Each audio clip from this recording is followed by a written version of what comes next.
Okay, good evening, Vietnam. Live from LZ Bunker. This is Veterans Live Show. I'm your host, Ronnie Embers. I served with the 101st Airborne Division from December 67 to December 68. And we have a great show lined up tonight. Our favorite M60 machine gunner from the Big Red One, Sergeant John Frantangelo, is back with some letters he wrote home from Vietnam, as well as letters written to him from his battle brothers that were still in Vietnam after he returned. We'll bring John into the bunker in a few moments, but first, the show is being brought to you by Fallen Never Forgotten. The Vietnam Memorial Book lists 50 different memorials, one from each state, and all the troops that never came home in alphabetical order. So now, we're going to start some letters from the guys in the war zone. Phil Cordelius, my girlfriend saved them all. Now, my wife of 52 years, they're there in the ammo box. Now, isn't that classic? That's great, Phil. Way to start the show. Edward Costello, I brought 2 tape recorders, sent one home, and would record my letters home. Worked well as long as I could get batteries. Amen to that, bro. I could have sold you some. I had something, a little bit of everything in each ammo pouch, between chuckles, ham and lima beans. You got it. Thank you, Edward. Okay, John Foster. I do, he says. They are written on a C ration box that was cut into postcards. Amen. A lot of guys wrote their letters home on C-rat tops or the box, whatever. That was really very good memory, John. Thank you. Okay, Harold Butler. My mom saved all the letters I wrote her from Vietnam. I did not know until she passed away years later, and my sister and I were going through her things. I guess that was a pleasant surprise. Very good, Harold. Thank you. Mark Ashley, my fiance, now my wife for 51 years, did not keep mine, but she wrote me every day for 13 months. I was in country, and I carried them with me in the bush, and I still have them all. Wow, check you out, Mark. Semper Fi. Good for you.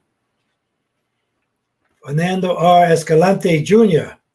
3 days after returning home from Vietnam, I burned all the letters that I sent to my fiance, now my wife for 50 years. No one told me to do it. It was my way of trying to move on. Amen to that, brother. You did what you had to do. Good for you. Robert G. Elmore. What about a beautiful letter my father wrote me from Vietnam? He was telling me how hard it was to not see me turn 1 year old. He sent the letter and some PJs from Vietnam. I have so many letters that he wrote to me, my mom and his sisters. My dad came home in a flag-draped coffin, but his letters kept him alive in my heart. All pride, never sorrow. That was quite touching. Thank you. Okay, here we go. Hey, Sergeant John Frantangelo, Recon 1st Infantry Division, Vietnam, 67. All right, brother. Good to see you again. Thank you too. Thank you. It's always a pleasure and an honor to be on the show. Anytime, man. Anytime. Well, what are you, John? You got to read. You got a few here. You want to start off with one? Yeah, sure. Okay. For the viewers out there who never seen a letter, I just wanted to show you what the envelopes look like. If you can see that, that's what one of the envelopes look like that we used in Vietnam. Oh, that's yeah. I got one a little bit different though. It's good. Yeah, free postage. Don't forget, they were free. Free, right? Free postage. Right. And if you're writing it in country, you put in country. But anyway, the first letter I have is one that when I was in Jungle Devil School in Vietnam, I wrote this letter to my cousin Tony. Bear with me, please, because I'm reading the script and the letter's 54 years old. And okay, so, all right. It said it was dated June 7th, 1967. Dear Tony, I got your letter. I'm glad you're okay. I think about your safety a lot. Sounds like it's pretty rough where you are. I wish we were together in the same outfit. They keep us busy. We don't get off either. Although tomorrow we are supposed to have off. Otherwise, we're always in the field pulling security or securing convoys. It's good feeling, though, standing behind that M60 machine gun barreling down the road. I like it. Friday, we go back to the Phuc Vinh. I'm going to stay there 2 days. Then we go on another operation where I don't know yet. Rumors say Phu Lai, some say Benoit. I don't know how long this is going to last. It sure would be great to go home and leave this place, Tony. There's no place like home. You say it must feel good to go home to a wife and child. It sure does, but it sure doesn't feel good when I'm here and they are 13,000 miles away. No, I haven't seen any VC yet or get into a firefight. I don't think Charlie would chance ambushing a Gunji platoon with a rifle squad. We put out a great amount of firepower, even though there is only 30 of us. Tony, you don't know how hard it really is when you have a wife at home, especially when she's expecting a baby. I'll sure be happy when the years is over with. 10 months, 3 weeks, and 1 day to be exact. It sounds better than 12 months at least. The time is going by pretty fast, but it can never go by fast enough. I sure hope we can get to see each other. I'm not sure if I'm going to take R&R. I can't afford it, but I'll see. I do want to see you. It's been so long. I think the night you went into the army was the last night I saw you. That was October. We're already got more than a half a year in. It's better that we're getting it over with so they don't bother us later on. What do you think about that shit in Israel? The U.S. always has to stick their nose in. It's been cool here today. It was raining all day, and it still didn't stop. I'm soaked. Give me the sun anytime. Well, Tony, I'll end now and write you again. Just be careful and take care of yourself. Keep alert. See you soon. P.S. Let me know when and where you're thinking of taking your R&R. Cousin John. Nice. Wow. Covered a lot of bases there. Yeah. Got some world affairs in, got the family in, got the injuries in, got the everything in there. Oh my goodness. Good for that. Well, what's up, Matt? What do you want to do here? Let me see. Okay, I got one here. I got it dated. And I used to do how many days to go on every letter I wrote. One says 238. One says 303. Every time. But I got one here that says question mark with days to go. January 24th, 1968, which only meant about 11 more months. So there was a lot of days left to go. All right, dear Mom, how the hell is everything? I'm fine, and I hope you're all the same. Well, we spent 5 days looking for Charlie up here by Loch Ninh and made no contact. We worked with the 11th Cav on Operation Casper. They're an armored unit with tanks and armored personnel carriers. It was some way of a relief to get my feet off the ground and ride for a while, except for the red ants. Every time you hit a tree, the red ants would come down and get under your shirt and drive you crazy. Maybe a wound would get you out of the field. Okay, I am now in the fire base next to the Special Forces camp. Well, it looks like we are going up to Da Nang after all. We'll go to Benoit and then fly up there. To get to better things, how did the film come out and what was the bill? Well, whatever. I sent her a bunch of pictures. When you send my next package, send me a bottle of Johnny Walker Red and pack it tight. I haven't had a shot since December 6th. Pack it really good so it doesn't break. Also send me a bunch of Kool-Aid, pre-sweetened type. It helps to get away from the water in the field for a while with the little orange tablets. What they call those things, John? Iodine for the water? Yeah, right. Iodine tablet, yeah. Right. I lost count of the days. I haven't seen my Playboy calendar since I left. Oh, yeah. Send me the February issue of Playboy. That should help some. Thanks. I'm talking to my mother, right? Yeah. 18 years old. I'll send Tom and Dot, that's my brother and my sister-in-law, $100, so no sweat. I hope they enjoy it. When you tell me about the bonds, the total number of bonds and money orders and whatever, I'll be sending shortly. This way I can keep a good track of my dust. Get it? Dust was money. I figured to have about $3,100 when I get back. Wow, what a treasure trove. I should be promoted in a few months, and in July I get a $50 raise. No, a $5, yeah, $50 raise. Well, got to go now, right soon, and send some packages. Love, number 2 son. Okay. Oh, God. My mother's rolled over in a grave. God bless you. Okay, next. What else you got, John? Something else? Okay, yeah, I got my first letter from my cousin Tony. Okay. This is dated, excuse me? Go ahead. Go. Yeah. This is dated 20 May 67. Hi, John. How are things going there in Kent? You're in with a tough outfit. What type of work are you doing? Are you south of Saigon? Things here with me are fairly well. I've been in a scrap already where my truck blew up. I hit a big mine. Man, it was really something. A very strange feeling. Now I'm a scout for a while, and I drive on and off. I've been put in for Spec 4 last month and this month also. I think I might make it. John, you'll find this country a little different than what you expected. At least I think so up here. I've learned to keep my eyes open and who to trust and not to trust. And there are very few to trust. There's one town near Route 1 heading north that has always given us trouble. And we destroyed it. Killed 20 VC, captured 12 suspects, and shot a 12-year-old boy in the arm who was ready to fire an RPG-2 rocket at one of the vehicles. Our Alpha troop made the strike. I received word that your wife is pregnant. I hope you put in for all those benefits and stuff they give for being away from your wife and things of that nature. I keep myself busy in contact with just about everyone back home, and I'm writing often. We have a pretty good time in camp. We have beer, soda, and ice we usually put in the cooler when we go into the field. That's about it for now, John. Take care of yourself. Keep your eyes open, and my regards to your wife, Tony.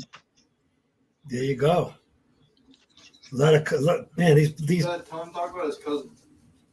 He just talked about his cousin. Oh, okay. Yeah. What? Oh, was that? Hold on, John. The book. Okay. Talk about the book with your cousin. Do you want me to talk about the book? Yeah, a little bit.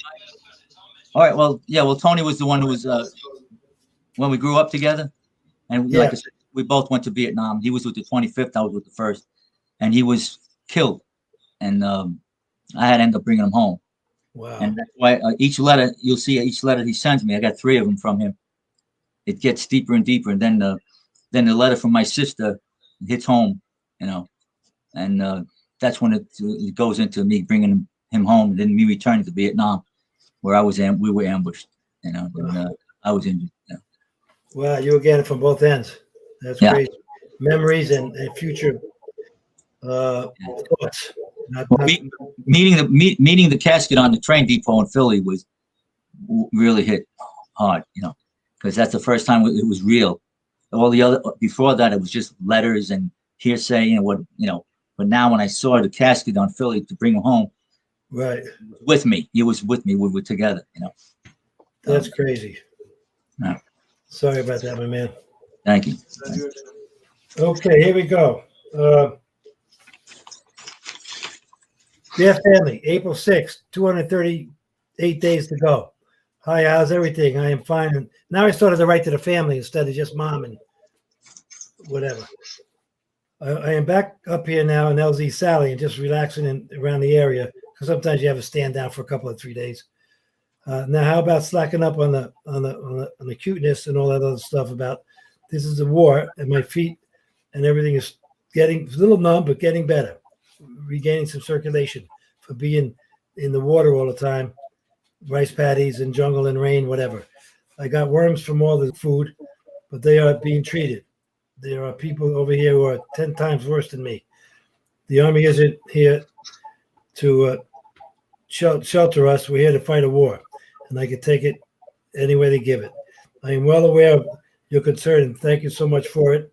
Trying to get back in good shape, so please relax and don't worry so much. My ear still has a little pain in it. That was from the friendly fire incident with a mortar. I am going to return to Queen Yan on the 12th of April for more tests. That was a friendly fire incident where 9 mortar rounds fell short on us, John. Wow. I hang around a few days. I saw my buddy George Gibson, and they will celebrate my birthday up there. I'm sure I don't have the time to write very often. I have to squeeze letters in now and then, even though I can't write to each of you. I still write to the family. Well, I got to get to filling up some more sandbags. Right, way to end the letter. I got to write. I got to get back to filling up more sandbags. Right, soon. Love, Ronnie. Thanks for the bottle of scotch. There you go. I got pepperoni. Pepperoni and Johnny Walker Red. That's it. Oh my goodness. Great. You're up, John. My turn? Yeah. Okay, this is another one from the second letter from my cousin Tony, the second of three. Okay. It's just dated 4 June 67. It says, "Hi, John. Nice to hear everything's going well. It's the same with me. They're still keeping us busy with hardly a day's rest. We go outside base camp at night for security. In the day, we get called out on reaction. And we're leaving tonight on a mission. The other day, I went to Saigon to pick up a new vehicle because my first one was blown up. Boy, it sure would be good to get home out of this stinking country. It's been pretty cool here the last week or so, and they say the monsoons are due any day now. Tell me, how is the situation down there? I hope you're not seeing too much of the VC. They're really something else. There are a lot of places and people around here we suspect of being VC, but we can't do anything unless we're fired upon. That's a lot of bull to me. There are a couple of nice girls I fool around with on the road, but it doesn't go any further than further. Listen about the R&R. Let's find out when we both can get and set something up. It's getting rough trying to keep up with everyone back home, being kept busy and all. They just give me the ass sometimes. I still haven't come to a face-to-face firefight. Thank goodness for that. Things are going to be pretty good going home to a wife and child. I sure will make it a point to try and get married. That's one thing I really look forward to. Right now, I'm in a hooch listening to the radio, and the songs make me homesick. Also, make me feel pretty bad about some things I did.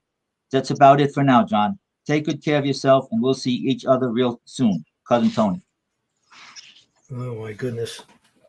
Covering the bases. Crazy. All right, 256 days to go. 18 March, 68.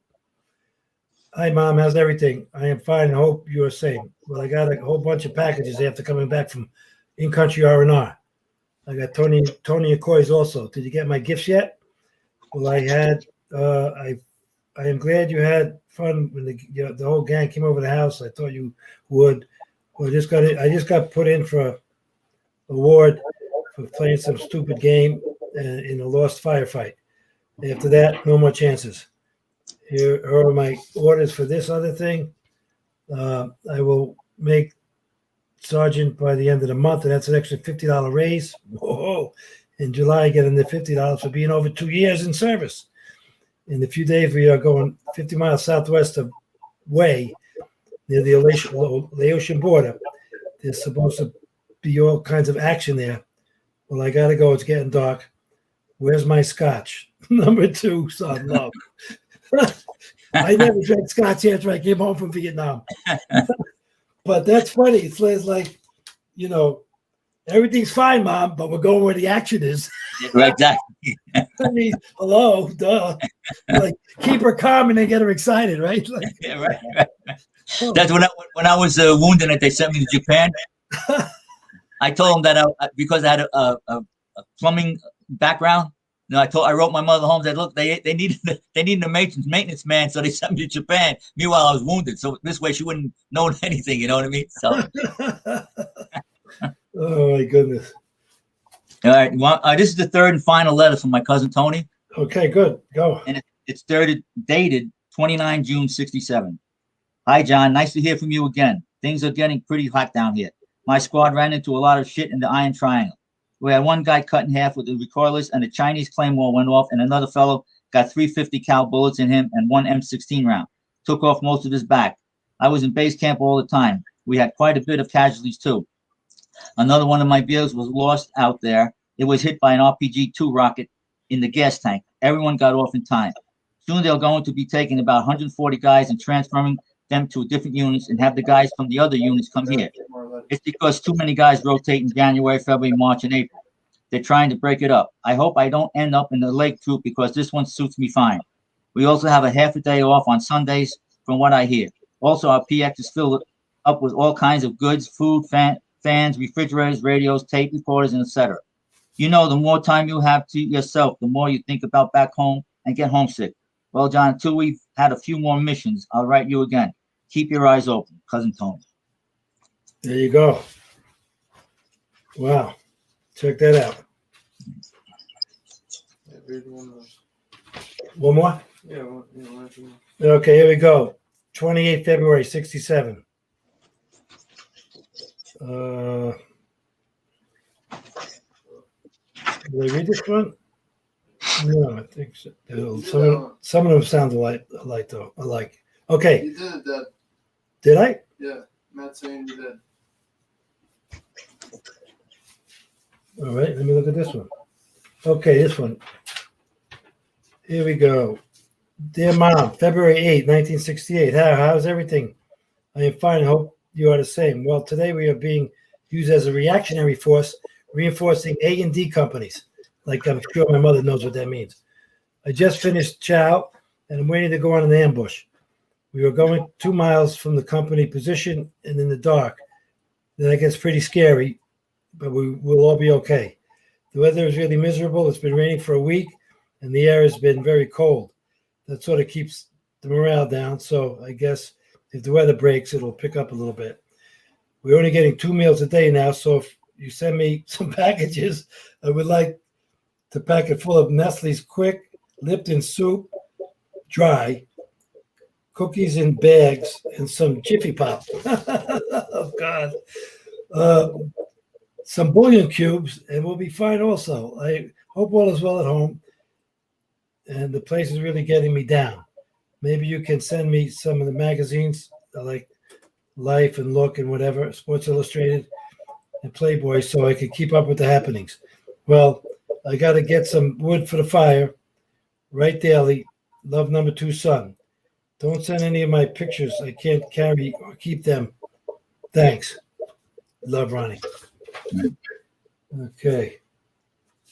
Ronnie, can I just read this one more short one? Yeah, man, go for it. All right. Sure. This is only because it's from my sister when the news was coming out about my cousin. All right. Okay, yeah, no problem. Okay, this was probably dated early in July because he was killed July 26th. It says, Dear Brother John, I'm afraid that this letter is bringing sad news to you. Aunt Catherine got a letter from the Army stating that Tony was missing in action. The entire family is very upset. I feel that Tony is dead. Aunt Catherine and Uncle Frank are both in a state of shock. You don't realize the war until it hits home. We are giving all the support we can to Uncle Frank and Aunt Catherine. We are trying to keep hope and praying that Tony will be found and return home. I don't know what we are going to do. It's such a tragedy. I have to end now, for I can't write any longer due to the tears I cannot control. P.S. Please, brother dear, be careful and come home to us. Love, your sister Rose. Wow. Well, is Rose still with us? Yes. Yeah. Yeah. Okay. I had my last one. 269 days to go, 4 March 68. Dear Mom, how is all? Happy birthday. And I'm not late saying that. Well, the action picked up today after 4 days of sitting around the battalion headquarters. Then I guess that was LZ Sally. Oh, the pen I'm using is a Chinese pen. I got it off a dead we got yesterday in a firefight. The money is from North Vietnam. I also captured a Russian automatic AK-47, and I have it at battalion headquarters to try to get it home. What a conversation piece that would be. I got a small package tonight, 3 cans of Kool-Aid, 3 cans plus Kool-Aid and broth. Thanks a lot. The money should be building up. You should be getting $50s and $100 bills by now. I've been winning in card games as well. Back at the base camp, where we had like stand down for a couple days, that was pretty good. Well, it's 12 midnight. I got to check my squad in. I'm a squad leader now. The Sarge got wounded today, right soon. Yeah, we always moved up, from what do they call that? Attrition. Okay. Well, I didn't get an AK-47, but I got a SKS carbine right up there on the wall. There you go. Thank you, Matt. I took one of those home. Oh, you did. Right. Yeah. Well, at the end of the war, I got reassigned after my second wound out of the hospital to division headquarters rear at Benoit. Then I was a CQ, and that was 14 hours on and 58 hours off. Total good duty, right? You have to beat in the bush. And I'd have guys coming in and out, rotating, guys coming, Cherries coming in, and, brand new uniform. It was like, what are you doing? What do I do? This like, get your ass over there, soldier. And, and then it was sad because we also was in constant contact with division headquarters forward and about all the casualties. So But I was in charge of handing out R&Rs and weekend passes and stuff like that as they came through. And it was amazing that a lot of guys didn't want to go on R&R. Mm. They either didn't want to travel, they didn't want to leave their buddies, or they didn't have the money. So Exactly. I went on 4 of them. Being in the rear area, I mean, I got with my feet up on the desk, being CQ. And that I was like the company clerk or the division clerk in the rear on a shift basis. And that was that. Other than that, it was, got back to, but then again, I would hear everybody who got wounded or KIA or every stuff that was going on was not good. I mean, at division level, I mean, the company and the battalion is one thing, and then brigade and then division, it's like, man, what a mess. But I'll send some pictures of that. I'll put some of those up sooner or later on the we used to have reveille and taps every day and things like that. I'd have to go down, get in the Jeep and run down to Saigon at Tansanut to pick up some diplomat or general or colonel coming in take him to the USO, this kind of stuff. And it was nutty because it was like traveling on Highway 1, ambush, inevitable. You know what I mean? So did you have to ID any of the bodies? Sure. Wait 1 second. What? The letter from the lieutenant. What about the letter from the lieutenant? You got a letter from the lieutenant? Me? You Yeah. talking to me? Yeah. Oh yeah. Yeah. You read that one? If you want me to, sure. Yeah, go ahead, man. This is letter. Okay. It's written. So like I said, I didn't have this in my book, but this was written to me when I was in Fort Dix, New Jersey. What had happened was guys were working in a house that we were living in on the fort, and they happened to see my awards on the wall, and they told my wife that at the time that what they read on my citation, that they saw men get the Medal of Honor for doing less, So I said, all right, well, I'll write my lieutenant and see what he says about it. So this is the letter he wrote me back. If you want me to read it, okay, all right. It's dated 7 August 1968. It's called Pizza. They called me Pizza. Right, I remember that. Okay. Was glad to receive a letter from you and find out that you recovering completely and are doing okay. Concerning your inquiry as to the award you received for October firefight, during the course of the action, I was located up forward where Sawyer was killed. At that time, you were somewhat to the rear where Verlinden and our FO were killed in that small clearing. At that time, most of my attention was directed toward the fighting in my area and the removal of Sawyer's body and our wounded medic. At that time, I was not a witness to your actions on the intense fighting in that area. As myself and Paul Charles withdrew back into the small clearing, I did witness your action concerning bringing up ammunition and assisting in the removal of casualties. I witnessed your getting wounded and an attempt to remove Schneider's body after he had been hit. At that time, you were removed and later dusted off. Remained in pretty heavy contact for 2 more hours until we withdrew for the artillery to come in. Because of the action of bravery on your part that I witnessed, I recommend you for the Silver Star, which you stated you later received. Everything that I was witness to, I included in the citation for your Silver Star.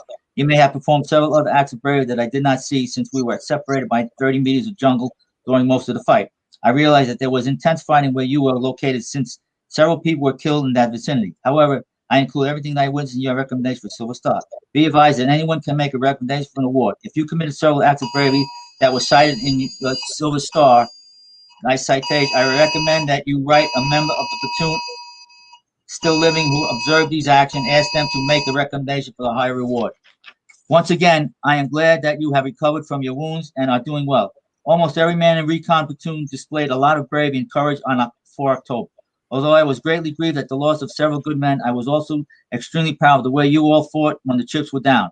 I would like to personally thank you for the outstanding job, bravery, and courage you displayed while you were a member of that platoon. I'll always remember you as one hell of a good man in the fight.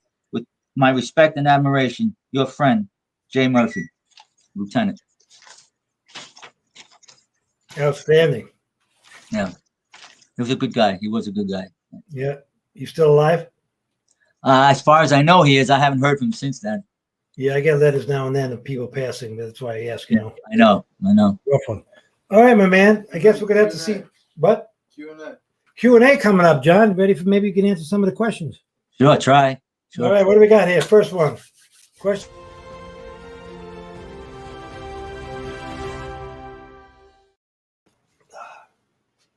All right, first Kilo. Good evening, Kilo.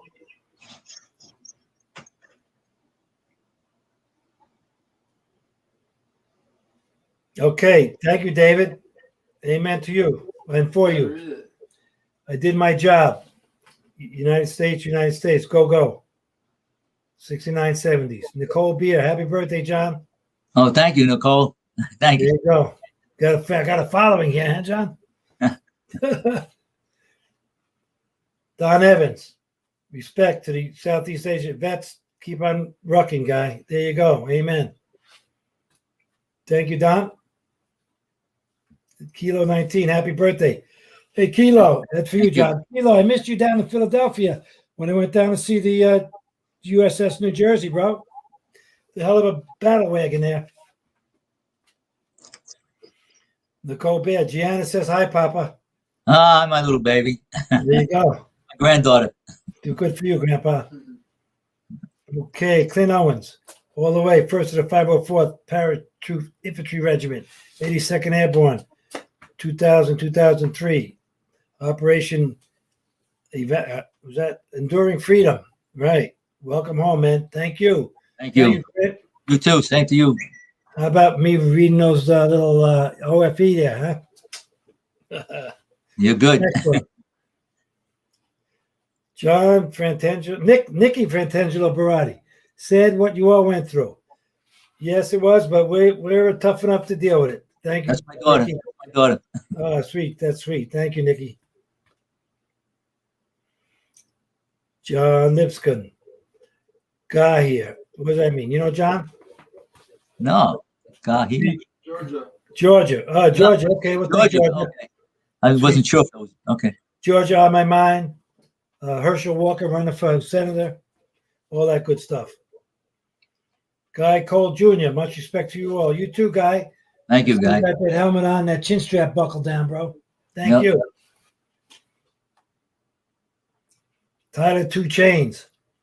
Thank you for your service, gentlemen. Thank you, Tyler. Thank you, Tyler. And Two Chains. Kilo. I was there. We missed each other, bro. Sorry. We'll have to make it next time. John Lipscomb, welcome home, Warriors. Thank you for your service to this country. Peace, peace, bro. Amen. Peace to you too. I came in home to too many peace signs and other things at San Francisco Airport. Won't mention it now. We got to do a show on that, John, how the Vietnam vets were received Yeah. or not received, I should say, or Right. both. Right. Okay, John, how do you feel about the exit from Afghanistan? I'd rather not comment here. I'd be talking for 2 hours. Right. Sorry. Get me going. I'll stay apolitical on the show. Thank you. Thank you, John. Right. Now, John, right, message me on Facebook. I'll talk to you. Okay. Okay. Kilo 19, big ship. Yeah, big ship. You kidding me? That was crazy. I brought my son Zachary with me. We were up and down and in the bunks and in the kitchens and in the mess halls and in the everything, man. The engine rooms. And that was great. What a trip to be on a battleship, front to back, up and down. It was great. Thank you. Go Navy. Except on Army Navy Day. Okay. Funny stories in Vietnam. Yeah. I guess there were. There's funny stories in life. That's what makes life go around. Thank you, Kilo. That's it. Okay. Looks like that's the end of the comments and questions. Mr. John, thank you very much again for being here. My Appreciate pleasure. it. And Always happy to be with you, Ron. Thank we'll you. see you soon, man. Take care. God God bless bless you guys. God bless Thank you. you. Love you guys. Okay. Any questions and answers, please write. You can also purchase our book, Fallen Never Forgotten, which talks about as one state memorial from each state, and lists all the guys who never came home in alphabetical order from each state.